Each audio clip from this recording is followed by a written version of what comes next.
tavoletta di legno ho trovato il baricentro, che è il punto rosso.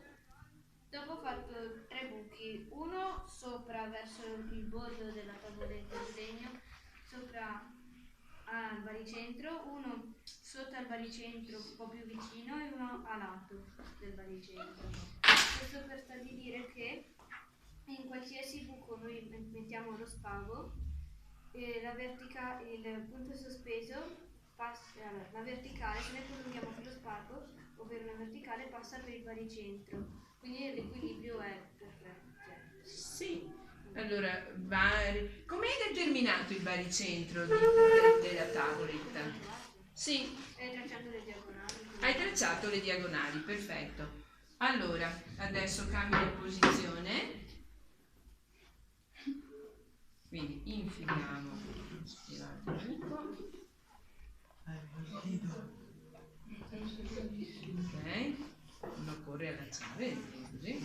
Anche in questo caso se ne prolunghiamo lo Prendiamo il tuo filo a piombo.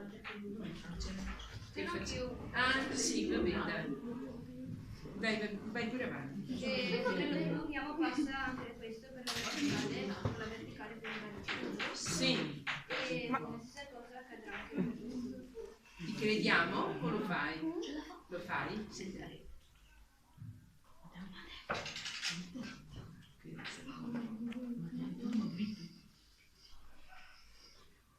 E anche qui la verticale passa per il baricentro. Sì.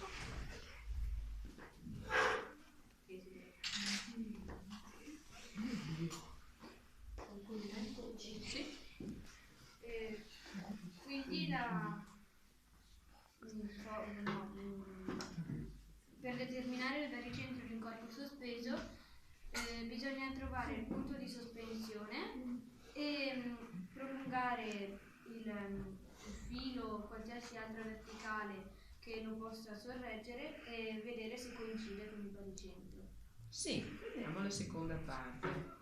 Esistono 3 tipi di equilibri. Allora, l'equilibrio stabile, che è quello che ha come punto di sospensione un punto esattamente sopra la verticale che coincide con il baricentro. Prova a spostare quel triangolo leggermente. L'unica differenza è che se noi lo spostiamo ritorna nella posizione iniziale. Sì. Dopo c'è l'equilibrio instabile, che è appunto che è sotto il baricentro e che se noi lo lasciamo, cioè il punto di sospensione è sotto il baricentro, ritorna alla posizione iniziale, quindi il contrario dell'equilibrio stabile. E un'altra posizione qual è?